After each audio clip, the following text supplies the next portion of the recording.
Hey, good afternoon. Um,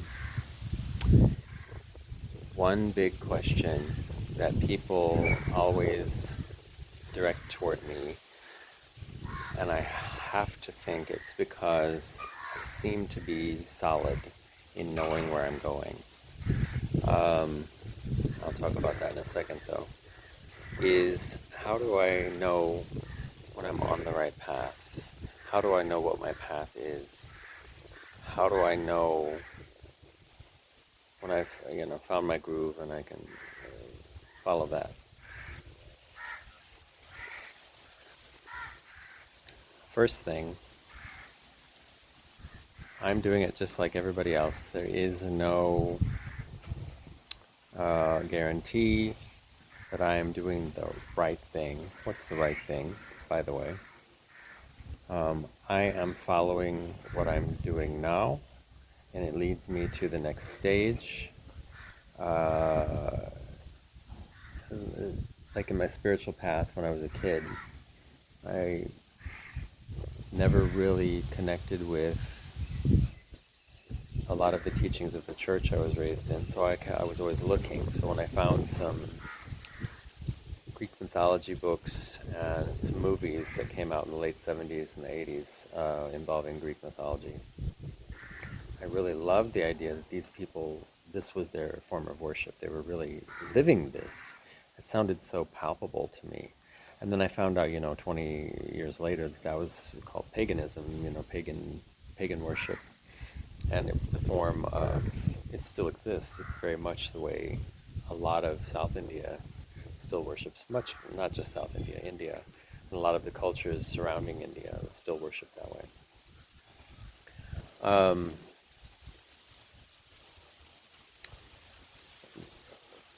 that's just me. This is just me. This is my idea. You're never off of your path. The path you're following is the one you're supposed to be on. Because you're on it, you're doing it. You may not enjoy it. Maybe it's supposed to show you where you're not enjoying something so that you can know how to turn that around and find the thing that you do enjoy in life or in your spiritual search or whatever you want to call it. I read years ago, if you're always seeking, how are you ever going to find anything? So you don't want to, your goal should never be to be a seeker.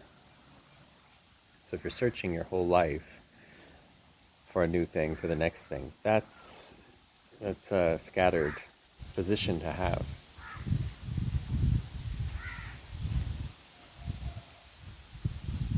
So from that point, when I was reading Greek mythology, that led me to, I was always a little bit more of a mature kid and had a strong understanding of mature themes.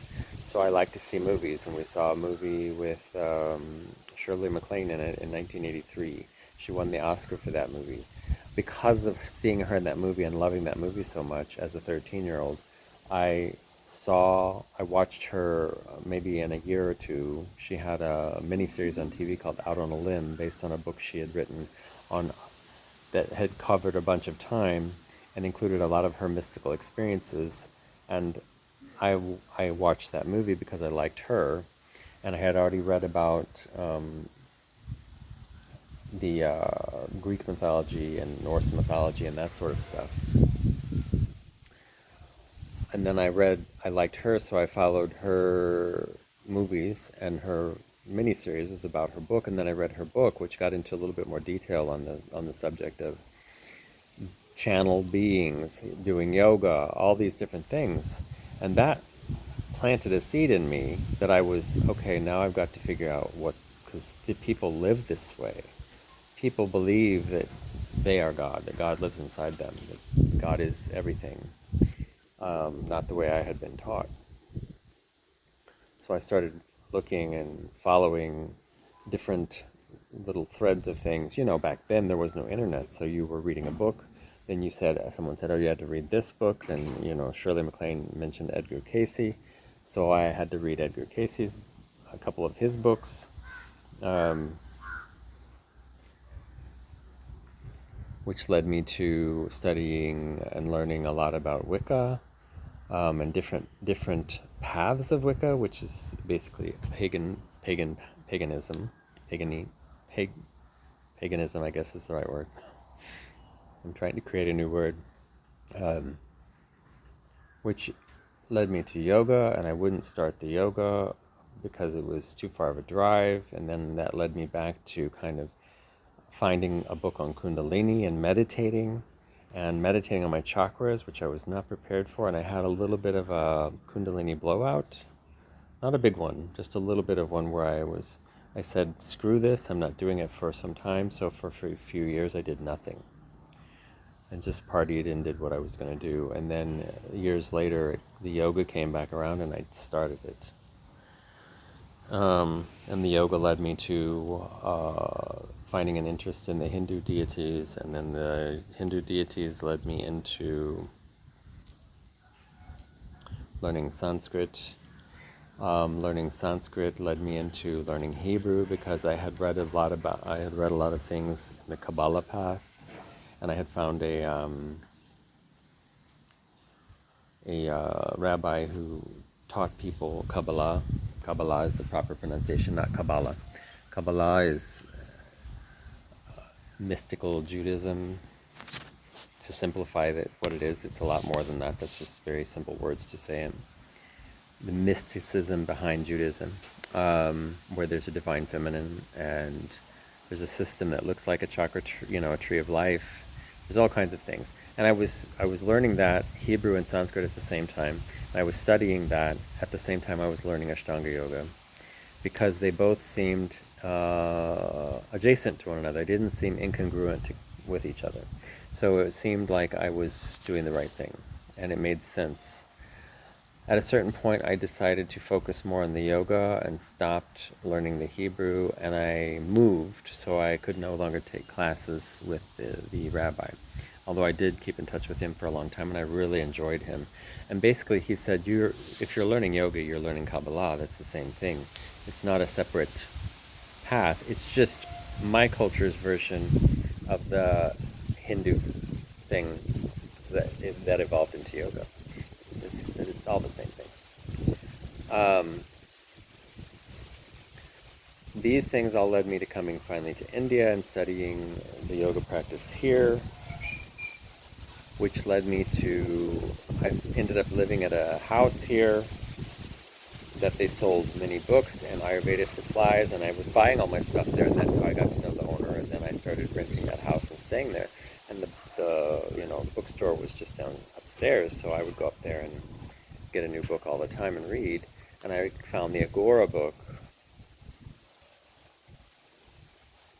from, I didn't know there were 3 at the time, from Robert Svoboda, and read that, and that blew my mind, and I was like, oh no, this is like crazy, hard to deal with, and of course it's exactly what I want in my life. Which led me to finding a tantric teacher when I was interested in Kali, which led me to finding Pratyangita, which led me to finding Guruji here and learning Tantra formally, like under him, but always having that interest in Agora there. And Agora is kind of, to me, this is my take on it, Agora is a path in the Tantric, under the Tantric umbrella. But Agora is a quicker path, and they have rituals, but they're shorter and they're more succinct and to the point. But the point of it is so if I'm studying Tantra and I'm learning a lot of ritual, because Tantra means, part of it means thread, and part of the form of the word means to weave. So you're trying to find the God in yourself, the God in everything else, and weaving it together with each and every living thing. Because everything on the planet is alive. The water is a living organism. Rocks are alive. The earth is alive. The grass, the cows I'm looking at, the trees. Even the carved stone has prana in it, and the tree. Yeah, everything. And then it comes to, back in my mind recently, Agora has popped up a lot again. because Agora came from Dattatreya, and Dattatreya was an Avadhuta. An Avadhuta is a completely being who lives completely free, and Dattatreya had learned how to do that by going in nature, no clothes, watching the animals, watching the foliage, and seeing how these things interacted and behaved with one another and with the world and with the elements, how the elements express themselves through these things. And then the people who started following his teachings later became the first Agoris. So Agora Hunt comes from Dattatreya, who was an Avadhuta. So in my mind, if I'm studying all the rituals in the lineage and I'm working toward something, that something has to be to becoming free like an Avadhuta. So Agora has to be mixed in there somewhere too, because it's got a stronger, quicker kind of a boost behind it. And I do some Agora practices. I'm not a full Agori, but I do some of the practices that Agoris do. Now, that all might sound convoluted to someone who doesn't really know, because I went here, I went there. But it was me doing it the whole time. The spirit, the soul that has decided to be incarnated in this body, led from this way to that way, to a pagan path, to another pagan path, to another pagan path. So I kind of found my groove with the pagan thing, and then I had to find which niche market I fit into, just to kind of give it a marketing slang to it. And I found that, and I'm finding it more and more every day. I'm doing several different mantras a day in my mind, sitting, sometimes doing it while I'm driving, sometimes doing it while I'm picking flowers for the timber work. And they lead me to a deeper realization at every moment. Sometimes I have a horrible time because it's digging deep into the emotions that are buried and things that I don't want to do. But